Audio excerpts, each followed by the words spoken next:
Oh, Daddy, thank you. We appreciate your name. Thank you for how far you have gone with us in this series teaching. As it has been the object of our prayer, Daddy, we pray for the spirit of wisdom and revelation to rest upon us in this season in the mighty name of Jesus. Move with us more than before into this teaching in the mighty name of Jesus. In Jesus' mighty name we pray. Oh, can we have our seats? Thank you, Jesus. I welcome every one of you into Time to Eat Conference Room of Immortality, CHI, for today. And I pray for paying the price of time to dine with us at this season. The God Almighty will not leave you alone in the mighty name of Jesus. Now we begin the series in the last teaching on a topic which I titled The Revelation of the Word in the Word. The mystery or the revelation of the Word in the Word. And I established some certain fact in the last teaching on the efficacy of the first spiritual organ that must begin to function effectively in your life if you want to catch the dimension of revelation about Jesus that is available for you in the kingdom, so that the thing that God has made provision for you will begin to find expression in your life. Because I said in the last series that in this kingdom we don't receive by your hand, you receive with your eyes. That is, it is when the eyes of your understanding is opened that a certain revelation of fact, a certain revelation of treasure will begin to enter into you and find expression through you. So I mentioned some basic first spiritual sense organ that must be functioning effectively in your life, and I said number one is your spiritual ear, number two is your spiritual eyes, number three is your spiritual heart, and number four is your mouth. Because you don't talk to man, you don't hear from man, you hear from man with your physical ear, but you don't hear the spirit with your physical ear. You see what man is doing with your physical eyes, but you don't see what the spirit is doing with your physical eyes. You can store the data given to you by man, you can store the information given to you by man in your brain or in your physical heart. But you don't store spiritual treasure, you don't store spiritual information in your physical heart. You store it in your spiritual eyes, in your spiritual heart. So for you to see what the kingdom is doing, for you to see what the spirit is doing in the church and for the church, the eyes of your understanding must be enlightened.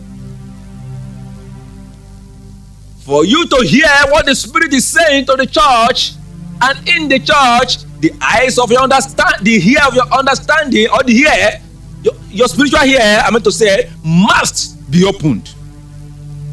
And to have the capacity to store the treasure of the kingdom, your spiritual heart must be enlarged. And for you to communicate the things pertaining to the kingdom, you must be able to speak in a language that goes beyond the understanding of any man, which we call utterance. And I pray that this fourth dimension of spiritual treasure will begin to find expression in your life in the mighty name of Jesus. Now to this topic, the revelation of the word in the world, series 2. And you may begin to wonder in your heart, why do we need to journey into the realm of the knowledge of knowing the sense organ that need to be effective in your life in relation to the topic we are discussing in this week? And permit me to establish the fact that the major purpose is so that you can be able to catch the revelation about Jesus that God has ordained for us to know. Because we have 6 dimensions of the revelational information about Jesus that has been ordained for us to catch in this kingdom, of which each dimension of revelation of Jesus that you receive become a reality in your life. And I mentioned this dimension of revelation, which are number one, right? Knowing Jesus as the Son of God. That is a dimension of revelation about Jesus, that the knowledge of Jesus as the sons of God has the ability to produce some certain spiritual result in your life. Number two, knowing Jesus as the Savior. That is, when you begin to know Jesus as the Savior, it gives you a blood, bring you into a realm where you have freedom from sin. Knowing Jesus as the deliverer. The revelation of Jesus as the deliverer brings you into a realm where you get freedom from problem of life. Knowing Jesus as the Lord. That's number four. And this is the revelation that brings you into a realm where you willingly surrender your life to Jesus. Because there's one thing to receive Jesus as your Savior. There's another thing to surrender to Him as Lord. We have many believers in the body of Christ that have received Jesus as their Savior, but they have not surrendered to Him as their Lord. Because it is by faith you believe in Jesus and you receive eternal life. But it is by sacrifice that you surrender your life to Jesus. So, number five, knowing Him by revelation as Christ. Because there is difference between Jesus Christ and Christ Jesus. Jesus Christ talks about His personality, while Christ Jesus talks about His office. Number six, knowing Jesus as the God of the Son. That is, there is one thing to know Jesus as the Son of God, and there is another thing to know Jesus as the God of the Son. Just pay attention and be following us in this series teaching, so that you will catch the reality of which the kingdom of God is releasing through us. Now pay attention as I list them again. Number one, knowing Jesus as the Son of God. Number two, knowing Jesus as the Savior. Number three, knowing Jesus as the deliverer. Number four, knowing Jesus as the Lord. Number five, knowing Jesus as the Christ. And number six, knowing Jesus as the God of the Son. Pray the Lord Almighty will be with you as you journey with us in the Spirit in this teaching in the mighty name of Jesus. Now pay attention as I begin to unfold the mystery of this sixth dimension of Jesus, one after the other. The first one, knowing Jesus as the Son of God. When you know Jesus as the Son of God, you capture the true image of God. And two, you capture the true image of your new identity in Christ. I repeat. When you know Jesus as the Son of God, you capture the true image of God. And you also capture the true image of your new creature in Christ.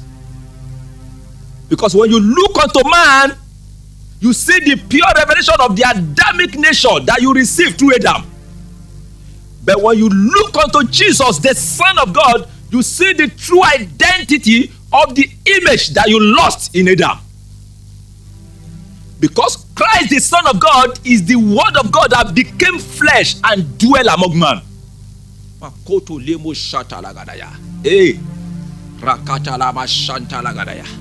Jesus did not die on the cross as a Son of God. He died on the cross as the Savior. But He revealed Himself in the true identity and the image of God. He revealed Himself in the true identity and image of yourself as a Son of God.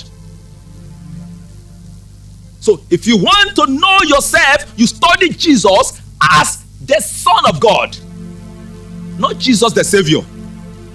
If you study Jesus the Savior, you can't know yourself, because you are not ordained to die for any man. You are ordained to live for man, not to die for man. I repeat. It is Jesus that has been ordained to die for man. But we in this kingdom, we are ordained to live for man, not to die for man. But if you want to understand the dimension of the nature of Christ, of the nature of God, that has been embedded in you at salvation, you study Jesus, the Son of God. Can I say this? You cannot know Jesus by studying Jesus, the Son of God. You know God by studying Jesus, the Son of God, and you know yourself by studying Jesus, the Son of God. Because you are also a son in this kingdom.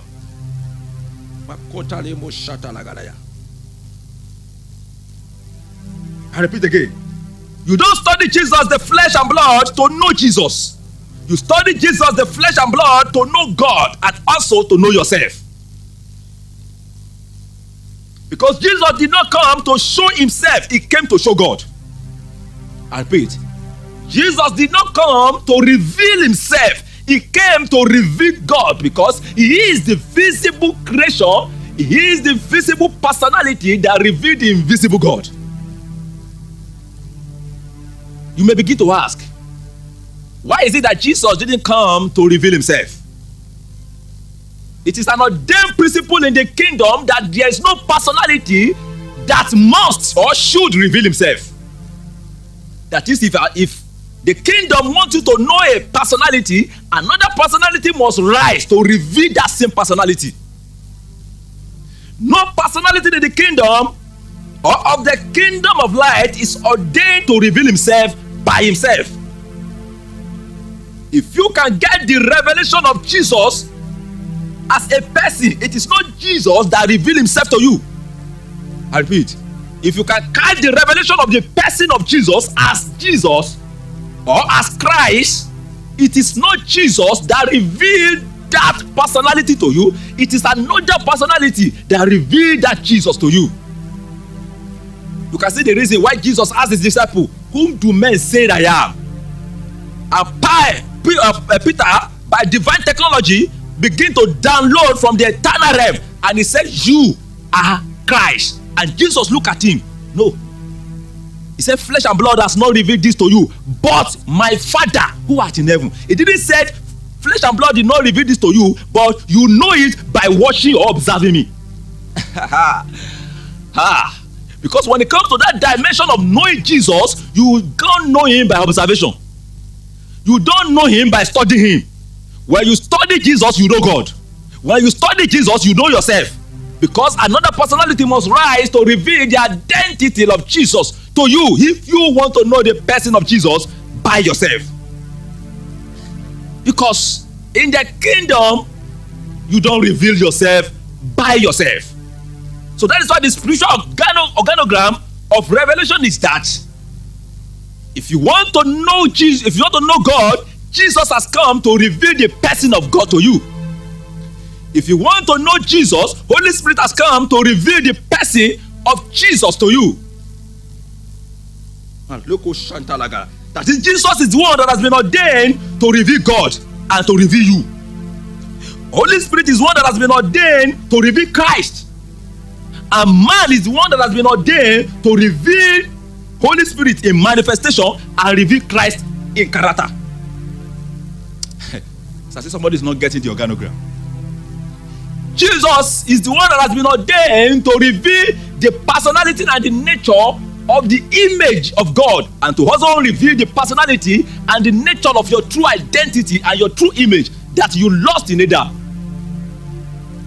Number two, Holy Spirit is one that has been ordained to reveal the person of Christ to you. That is, if you want to know Christ, it is not in the position of Christ to reveal himself, it is in the position of the Holy Spirit to reveal himself.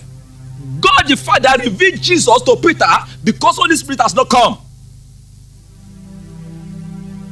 And if you want to know Holy Spirit, it has been ordained for me, Banjo Ayeka, to reveal a dimension of Holy Spirit to you. It has been ordained by you to reveal a certain dimension of Holy Spirit to the world. Because through manifestation, we reveal the person of Holy Spirit. And through character, we reveal the nature of Christ. I repeat. Oh, I don't know if somebody is jotting that dimension.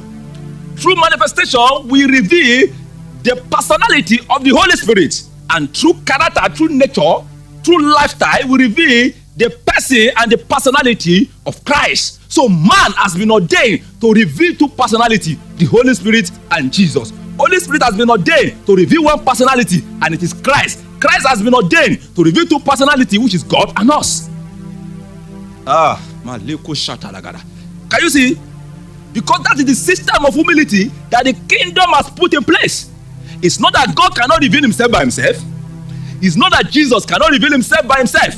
It's not that Holy Spirit cannot reveal himself by himself. But it has become an ordained principle of the kingdom that no personality in the kingdom of light reveal himself by himself. It is in the kingdom of darkness that a devil or a children of darkness try to publicize themselves, try to reveal themselves, and try to manifest themselves. So that is why when you see any pastor showing himself, when he's supposed to be showing the image of Christ, is the work of the flesh. Somebody is not getting that. When you see any pastor or any believer trying to show himself, instead of him showing the personality of Christ, that is the work of pride in action. Because in this kingdom, you don't reveal yourself. It is Christ that shows you. And when you show Christ to the world, Christ shows you to the world. So you don't need to be struggled to be known. You don't need it. You don't need it. Go and understand how to exalt Christ. It's a technology in the spirit through which God has decided to exalt us.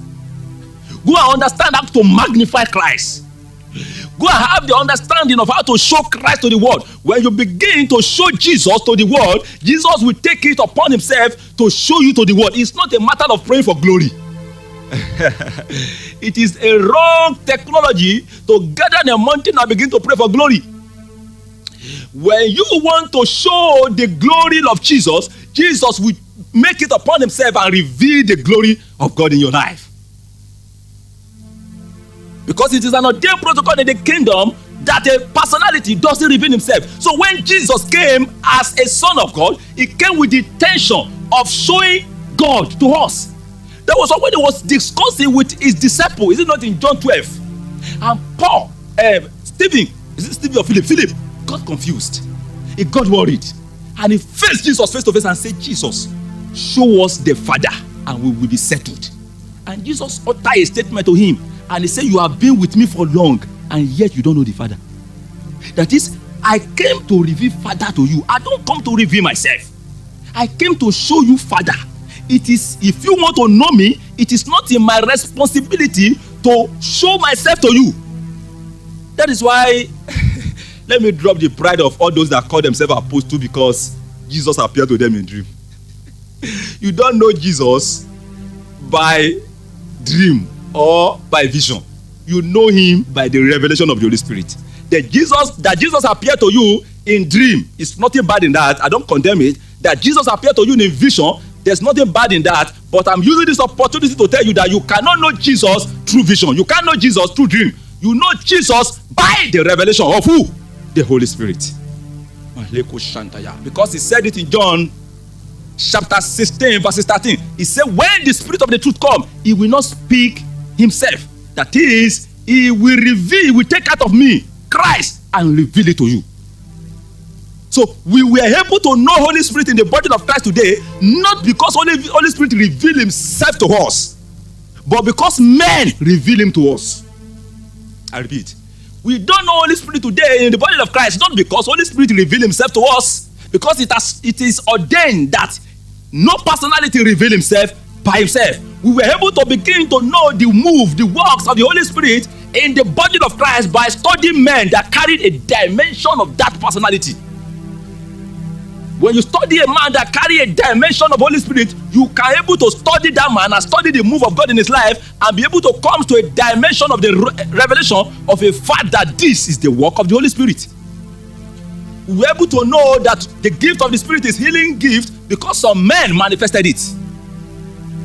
We're able to know that word of wisdom, word of knowledge is a gift of the Spirit because some men manifested it.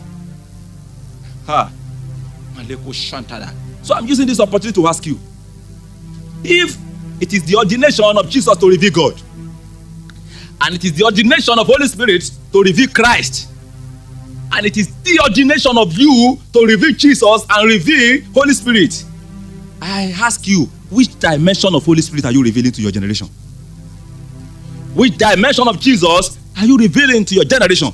Because when the gift of the Spirit begins to manifest in you, is a pure evidence that you are revealing the person of the Holy Spirit. And when the fruit of the Spirit is manifesting in you, is a pure evidence that you are revealing the person of Christ. Somebody is not getting that. I repeat again. If the dimension of the gift of the Spirit is finding expression in your life, that is a pure evidence that you are manifesting the person of the Holy Spirit. And if a dimension of the fruit of the Spirit begin to find expression in your life, that is a pure evidence that you are manifesting Christ. So the nature of Christ is the one that is expressed as the fruit of the Spirit, while the nature of the Holy Spirit is the one that is expressed in the gift of the Holy Spirit. So I throw the question to you again: which dimension of the Holy Spirit are you showing to your generation? And which dimension of Christ are you showing to your generation? As a son of God, I am showing the image of Christ to my generation. And as a teacher in the body of Christ, I'm showing the dimension of the Holy Spirit to my generation. Because by your calling, we can see the true handwriting of the Holy Spirit. And by your character, we can see the handwriting of Christ. I repeat, by your nature, we can see the handwriting of Christ. By your manifestation, by the gift of the Spirit, by the calling, by the manifestation of God that is finding expression in your life, we can see the handwriting of the Holy Spirit. Because it has been ordained for man to reveal Christ. It has been ordained for man to reveal the person of the Holy Spirit. Can I say this to you with all authority? That your life has been ordained to reveal Christ more than the Bible. I repeat, your life has been ordained by eternity to reveal the true identity of Jesus more than the Bible. That this Bible is ordained to be a confirmation to what Jesus is revealing in your life. Your life is the living epistle. The Bible is the written epistle. And when the living epistle is contradicting the written epistle, it means something is wrong with your life. I repeat, your life has been ordained to be the living epistle that people should read. The Bible is the written epistle that the body of Christ should read. The Bible is not meant for the world. You are to go into the world, and the world has been ordained to read your life. The world cannot read Bible, but they can read you. So you are a Bible to the world, just as the written document is a Bible to the body of Christ. So as your life has been ordained to be the written epistle, it means you have been ordained to show the identity of Christ. You have also been ordained to show the identity of the Holy Spirit. And if you also want to know God, Jesus, the Son of God, revealed God more to us more than the Bible again. Just pay attention. Banjo is not talking heresy. It is not the ordination of God for us to know him in book. I repeat. It is not the will of God for us to know him in book or by book. We have been ordained to know him through a person, and that person is Jesus Christ. And that is why the word became flesh and dwelt among man. So the word did not become book and was given to man. So if God wants us to know him in book, the word will become book, and angel will come and hand over that book to man. And they say, this is the book I want you to study. But the word of God became flesh and dwelt among man, and the major reason is that he wants us to look unto Jesus, the author and the finisher of our faith, and begin to get a dimension of revelation and information about eternity in Christ. That is why the Bible himself, from Genesis to Revelation, is pointing to Christ. He's talking about a person. That is why you don't study Bible to know Bible. You study Bible to know Christ. I repeat. You don't study Bible to know Bible. You study Bible to know Christ. When you study Bible to know Bible, you enter into the economy of religion. When you study Bible to know Christ, you enter into the economy of the manifestation of the nature of Christ, which is the manifestation of spirituality. So the church is becoming religious today because we lost focus of what the Bible is ordained to be. The Bible is ordained to be the book through which we know Christ. It's not a book through which we learn morality. Every historical fact in the scripture is pointing to a person. So it is not something you study and learn a moral lesson. It is something you study to learn Christ. Then when you learn Christ, you become spiritual. But when you learn Bible to know Bible, you study Bible to know Bible, you become religion. I stand to be corrected on that. Can you say the secret behind different denominational error, different disunity in the body of Christ? I said it with authority that one of the things that have caused disunity most to the body of Christ is that Bible we are holding. Is Bible not correct? No. Bible is very correct, but when a man that is not correct is reading Bible that is correct, it will come out with interpretation that is not correct. I repeat, when a man that is not correct is reading the Bible that is not correct, to know Bible, is reading the Bible that is correct, it will come out with interpretation that is not correct. But when a man that is not correct is studying Christ, he will begin to conform to the image of that Christ. I say it, that if every one of us begin to study Christ in the Bible, we will never contradict ourselves. Instead of us to contradict ourselves, we will begin to complement one another. Even though we may not come out with the same revelation, but our revelation will not contradict each other. But when we begin to study Bible with our religious mind, we study Bible with our cultural mind, we study Bible with our temperamental mind, and study Bible with our denominational mind, we will come out with a strange doctrine that is different from the doctrine of Christ. After we look at different denominations in the body of Christ today with different doctrine, the question is, where do they get their doctrine? They got it in the Bible, but not in Christ. And Christ is the foundation of the church, not doctrine, not biblical doctrine. Because if everybody go into the scripture and we study the same Bible with our temperamental mind, we study with our cultural mind, we study with our religious mind, and study with our denominational mind, we will come out with different understanding, different interpretation from a simple holy word of God. But if you can drop your cultural mind, you drop your temperamental mind, you drop your religious mind and drop your denominational mind, when you study scripture, your cultural mind will turn to the culture of the kingdom. Your temperamental mind will turn to the temperament of Christ. Your religious mind will turn to spiritual mind. And your denominational mind will die. Because in the kingdom, there is no denomination. That's why an African man will look at the scripture and study Deuteronomy and come across a scripture that said, a man should not put on things that pertain to woman, and woman should not also put on things that pertain to man. And he studied it with his cultural mind and come to the understanding that what that Bible verse is saying is that ladies should not put on trousers. Why? Why does he come up with that interpretation? He was studying that Bible verse with his cultural mind, because it is the culture of Nigeria or culture of Africa for ladies not to be wearing trousers. But when a man who is brought up and who is born and brought up in UK or born and brought up in US, they study that same verse, he will never come into his understanding that what that Bible verse means is that ladies should not put on trousers, because in that side of life, trousers is a unisex dressing. That is a dressing for both men and female. So when you study scripture with your cultural mind, you will come out with a doctrine that goes against the nature of Christ, and that is the problem of many African denominational churches.